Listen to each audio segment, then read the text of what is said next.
Good evening, everyone. Men, I have some bad news for you. You are obsolete.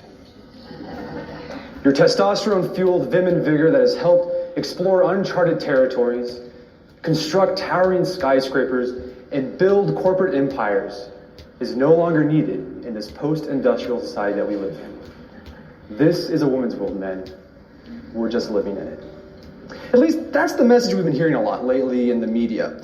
If you've been paying attention to the news magazines and the cable talk shows, you've been hearing a lot about the state of American masculinity and how men are struggling today, particularly young men.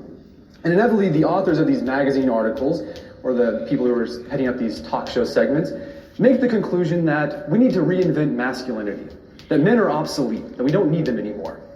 We saw this in the summer in the Atlantic Monthly. They had a cover story called The End of Men. Now, as a man, I'd like to think I'm useful to my family, to my community, and I want to stick around. I think you, all the men out here, feel the same way as well. So today what I'm going to talk about is the fact that, yes, men are struggling in America today and across all Western societies. Talk about how they're struggling, what got us here to the state of men who are disengaging from society, lost ambition, and then what we can do about it, the solution. So how do we get here? Or first, what's the problem? One area is education. Young men and boys are falling behind their female peers in the area of education. More girls than men or boys graduate from high school. More boys are diagnosed with learning disabilities. In the area of post-secondary education, women are outpacing men substantially. This is Jimi Hendrix, and this is the Strenuous Life Radio.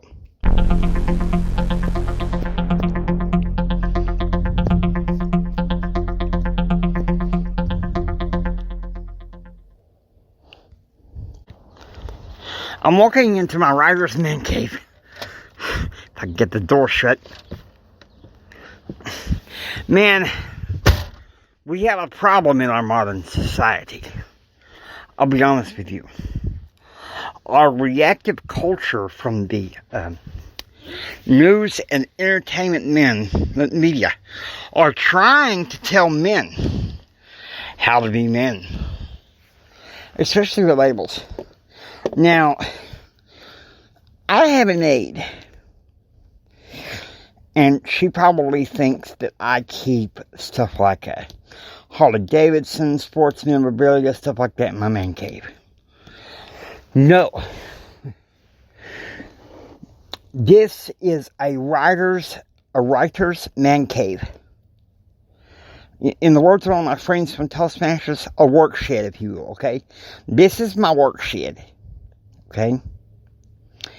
It's just a itty bitty, it's just a motor home that I used to live in about 7.5 years ago. We're just dating myself here. And I lived there for about three or so years before I decided to move in and be with my mother. Now, here's something I think you need to know. Alright? There is no doubt in my life that I have seen the problem with men, the late 20th century, and even this century. I'm going to speak with my heart. I agree with Brett McKay. That was Brett McKay talking with his TEDx talk in Tulsa. Alright? Now listen to me. Here's the thing. We do have a problem. I'm a Gen X cat, okay? I was born in January 20th, 1970, being legally blind with multiple birth defects. I was labeled non-educatable, mentally retarded. But thank goodness, when I arrived at Ross Elementary in the 6th grade, in the fall of 1984, my 6th grade teacher coached me out of that label. And I gotta say, by the late 80s, But girls wanted the men to be either one or two things, according to culture. Either super macho or mamby-pamby. Nothing in between. It seems it's been a problem, I think, for the past 30 years, if not even more. So many people want us to be a culture that's like, well, it's like with a man named Ken Davis in the Christian world. He says we are cookie cutters of our culture, and our people need to be educated, and not just be cookie cutters in our culture, but to be just people. I'm going to tell you something. At the turn of the 20th century, 80% of Americans were self-employed. Start from the founding area until then. By 1980, it had flipped around. 80% were expecting some corporation or the government to protect me. I'm kind of, laying on thick here from Robert Kiyosaki, which is going to be, my next episode is going to be about one of his books. But come on, protect me. It's kind of like, we got a problem here. Mission control, we got a problem. And the problem is, society-wise, man needs to be prepared. Man needs to be prepared. Man needs to know what a real man should be, according to the ideals of our founding fathers. Men like Theodore Roosevelt, John F. Kennedy. America has lost its magic. I think the last president we had that had some serious magic to him was Ronald Reagan. Before that, it was John F. Kennedy. Of course, I don't mean for this to get to be political. I'm not a political show. I'm not a reactive showman. Okay. I'm just a coach and a motivational speaker. Not an athletic coach. Okay. Most people think of the man cave. They think, well, sit back with some dudes for a couple beers and watch whatever sports. Like yesterday. Okay. I don't keep track of sports teams too much. Just every once in a while when my curiosity feeds it. Alright. But the one thing I do keep in track with is Texas Tech football. Okay? I can't help it. That college has a special meaning to me. But most of what I keep around here are going to be books. Maybe at some point exercise equipment. I don't know. But all I know is this. Because of what is going on with our reactive modern society, man is broken.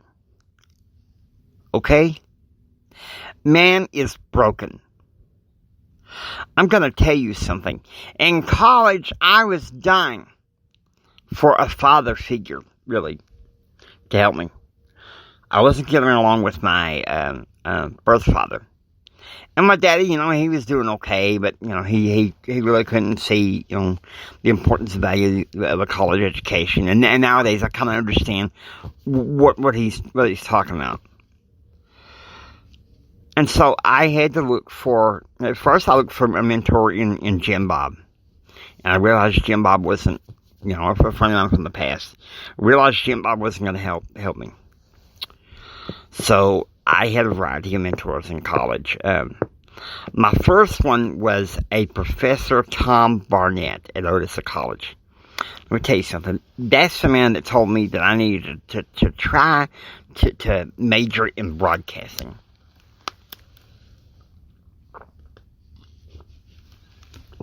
He said, you got a voice that's high, Jimmy, but I know at some point it's going to drop. And once it does, you're going to have a voice for radio. Okay? You're going to have the voice for radio. And so, I'm here with my phone, using the speaker, the golden EYP microphone, telling you this. Men need mentors that are real men. Now, my second mentor in college was a professor named Randy Reddick. Let me tell you something. That man taught me a lot of things, you know. Be a man that cares. But don't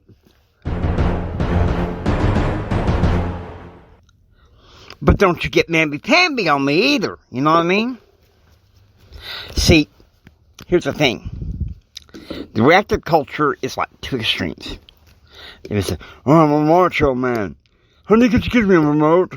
Honey, could you get me a beer? Honey, I just want to watch Netflix. Just leave me alone, I'm going to watch Netflix. Get out of here. And then, you know, the other one's like, oh, baby, I just don't think I can live in this second. You're just going crazy and groveling. I mean, come on. It's in between. Okay? Man feels their emotions, okay? A real man should feel his emotions and be okay with that. But here's the thing. Listen to me. One of the things that I think needs to be focused on, needs to be featured on, is, quite frankly,